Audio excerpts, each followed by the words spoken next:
क्या नाम हो रहा है, डंका बज रहा है भारत अरे का। भाई वो आप देश के टैक्स के पैसों से करोड़ों रुपए खर्च कर दिए, हर एक कदम पर एक पोस्टर लगा दी। अरे भैया स्कूल कितने बंद हुए, मधुशाला कितने खुले?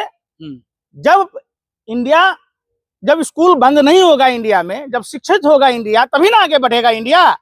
आप जो भी सोशल मीडिया का स्रोत यूज करते हैं वो विदेशी धरती से बना हुआ है, हमारे पास अपना क्या है? मोदी जैसा शेर है जिसकी छाती 56 इंच की है।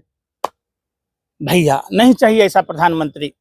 हमने शेर प्रधानमंत्री मनमोहन सिंह को देखा, दिव्यानी नाम की भारतीय महिला के साथ अमेरिका में जो हुआ, उसके बाद मनमोहन सिंह जी ने अमेरिका एम्बेसी से सारे सुरक्षा हटा लिए थे और सख्त लफ्जों में चेताया था। जो अमेरिका में भारत के प्रति नफरत हमेशा से रहा है, चाहे वो लाल बहादुर शास्त्री जी का समय हो, चाहे इंदिरा गांधी जी का समय हो, चाहे अटल बिहारी वाजपेयी का समय हो, अमेरिका बार बार भारत को दबाने की कोशिश करता रहा।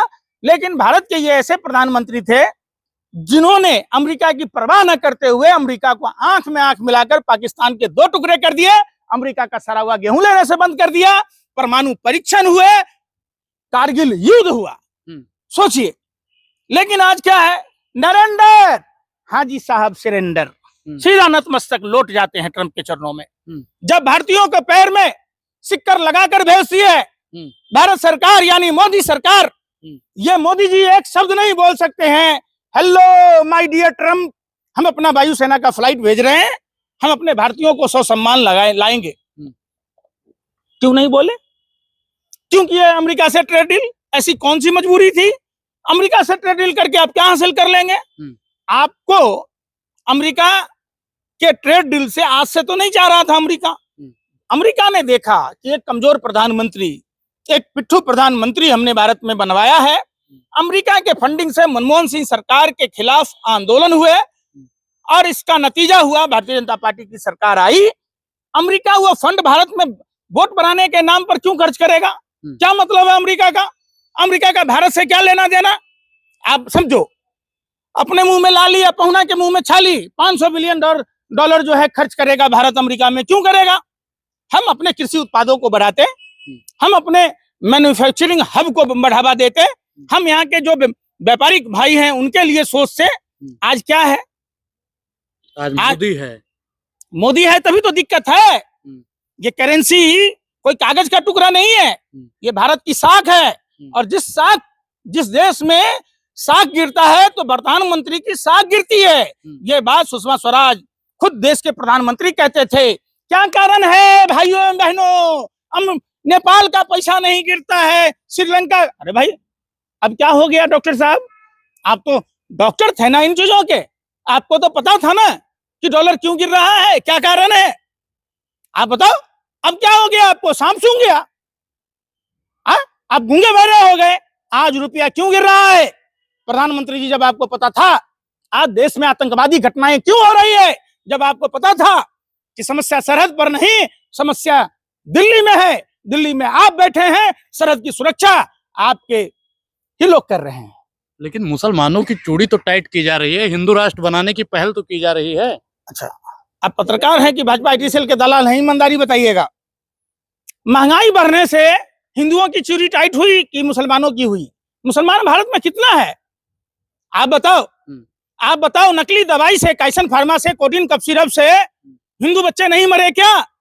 कोविड-19 के वैक्सीन से हिंदू प्रभावित नहीं हुए क्या? बेरोजगारी से हिंदू प्रभावित नहीं हो रहे हैं क्या? जो आपने दूरसंचार के क्षेत्र में 30 दिन का महीना 28 दिन कर दिया, तो क्या इससे हिंदू प्रभावित नहीं हो रहे हैं क्या? जो आपने अमेरिका से ट्रेड डील किया, क्या हिंदू किसान प्रभावित नहीं होंगे क्या? क्या हिंदुओं का धर्म भ्रष्ट नहीं होगा क्या? जिस भारत में आप आए थे स्वच्छ गंगा के नाम पर, गौ माता के नाम पर, आप सबसे ज्यादा बीफ एक्सपोर्ट करने वाले लोगों में बन गए, बीफ कंपनियों से चंदा खाया, आपने गाय के नाम पर आया और गाय को बाय बाय कह के बीफ पर से GST घटा दी। तो क्या आप गाय को राष्ट्रीय पशु घोषित नहीं कर सकते थे? क्यों? लेकिन लगातार हिंदू राष्ट्र की मांग तो की जा रही है। कौन सा हिंदू राष्ट्र? कह रहे भारत हिंदू राष्ट्र बनेगा मोदी जी के संदेश में। कौन कह रहा है? ये हिंदू धर्म में है कि 10 साल के बच्ची को सप्लाई करने वाले दलाल से आप सलाह लेने जाइए, हिंदू धर्म में है। हिंदू धर्म में नाबालिग कन्याएं माता का दर्जा है, तो जिस माँ का देह व्यापार कराने वाले लोग के साथ आप सलाह लेते हैं, उनके साथ ठुमके लगाते हैं, ये सनातन धर्म नहीं है। ये लोग आधुनिक भारत के रावण और कालनेमी के लोग हैं जो हिंदू धर्म को बदनाम करते हैं। पंकज जी, लास्ट में रमजान का पावन महीना चल रहा है, क्या कुछ मैसेज देंगे मुसलमानों को? देखिए, मुसलमान भाई अपने धर्म पर चलते हैं, सिख भाई भी अपने धर्म पर चलते हैं। जरूरत है हम हिंदुओं को, हम सनातनी हिंदुओं को जागने की कि ये जो फर्जी तथाकथित हिंदू धर्म के ठेकेदार हैं, हिंदू धर्म में गरुड़ पुराण पढ़िए, भगवान चित्रगुप्त के बारे में आप गूगल में जाके सर्च कीजिए कि क्या पाप है क्या पुण्य है। जो ये कुकर्म ये मोदी सरकार कर रही है, ये हिंदू सनातन धर्म के खिलाफ है।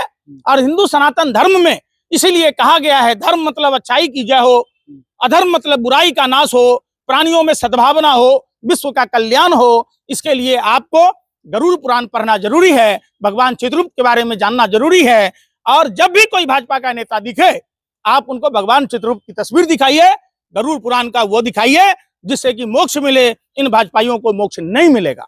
राहुल गांधी को धमकी मिली कि जान से मार देंगे। देखिए, वो राज सिंह आमेरा कोटा के जो सांसद हैं, वर्तमान लोकसभा अध्यक्ष हैं ओम बिरला जी, उनका नजदीकी आदमी है। ये सदन में तो सदन में, अब सड़कों पर भी अब सबसे बड़ा सवाल उठता है कि 25 सांसदों को जान से मारने की धमकी दे रहा है। और ये मोदी सरकार, जो गृह मंत्री के पास दूरबीन हुआ करता था, वो दूरबीन कहाँ गया भैया? दूरबीन को भी मतौदी हो गया क्या? नहीं दिख रहा है क्या? गृह मंत्री जी, आपको नहीं पता है कि एक चुने हुए सांसद को, और वो भी एक नहीं 25 सांसद को जान से मारने की धमकी दी जा रही है। ये सब सत्ता संरक्षित गुंडे हैं जो तथाकथित सेना बनाकर, संगठन बनाकर ये हिंदू धर्म को बदनाम करने वाले ये नफरती लोग हैं।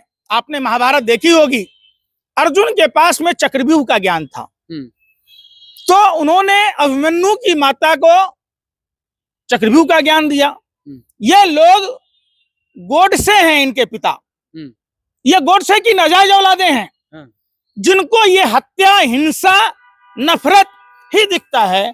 ये अपने बच्चों को, लावारिस बच्चों को, नाजायज औलादों को ये नफरत की भाषा सिखा के गए हैं। अरे राहुल गांधी जी, कोई गाजर मूली है कि उखाड़ के फेंक दोगे? तुम्हारे बस की है? तो ये समझो, राहुल गांधी के शरीर में वो खून है। इंदिरा गांधी, राजीव गांधी ने शहादत दी है, पंडित नेहरू जी ने देश के लिए कुर्बानी दी है, तो निश्चित तौर पर राहुल गांधी जी डरने वाले नहीं हैं। आपने राहुल गांधी पर झूठे मुकदमे पर मुकदमे डालते रहते हैं, उनकी छवि को खराब करने के लिए करोड़ों रुपए खर्च कर लिए। अरे राहुल गांधी इस देश के शेर हैं और उनके कार्यकर्ता बब्बर शेर हैं, वो नहीं घबराता है। तुम बताओ, कहाँ आना है? कोटा आना है क्या? तुम्हारे घर पर आना है क्या? ये देश तुम्हारे बाप दादाओं की नहीं है। तुम्हारे बाप दादाओं ने तो गोरे अंग्रेजों की चौका बर्तन की थी, दलाली की थी, 60 रुपए की महीना पेंशन लिया था, देश के क्रांतिकारी योद्धाओं को मुखबरी की थी। तुम क्या बात करोगे? देश की आजादी में तुम्हारा नाखून तक नहीं कटा था। तुम किस बात की धमकी देते हो? अरे इस देश में रहना है तो तुम्हें नफरत छोड़नी होगी, तुमको हिंसा की बातें छोड़नी होगी। ये गांधी और बुद्ध का देश है, ये बाबा साहब अंबेडकर के संविधान से चलने वाला देश है। यहाँ ऐसे नफरतियों की, ऐसे गोडसे, सावरकर की नाजायज औलादों की कोई देश में जगह नहीं है। ये देश सत्य और अहिंसा के मार्ग पर चलेगा, ये देश सद्भावना से चलेगा, ये देश प्यार मोहब्बत से चलेगा। जी पंकज जी, लास्ट में फिर से रमजान चल रहा है, मुसलमानों को क्या संदेश देंगे आप? अरे रमजान का पवित्र महीना ही संदेश का है। समझिए, आप कुरान को जब पढ़ेंगे, कुरान जीवन जीने की कला सिखाता है और हमारे मुस्लिम भाइयों का पवित्र धर्म ग्रंथ है और वो उसी हिसाब से फॉलो करते हैं। इसमें जकात निकाली जाती है, फितरा निकाली जाती है, लोक कल्याण की बातें की जाती है, एक दूसरे की मदद करने की बात की जाती है, मन भाईचारा का पाठ है। तो बेहतर यही होगा कि आप कुरान को पढ़ें और किसी मुसलमान भाई से पूछें, तो ये संदेश आप अगर प्रचारित करें तो आपका बहुत धन्यवाद होगा।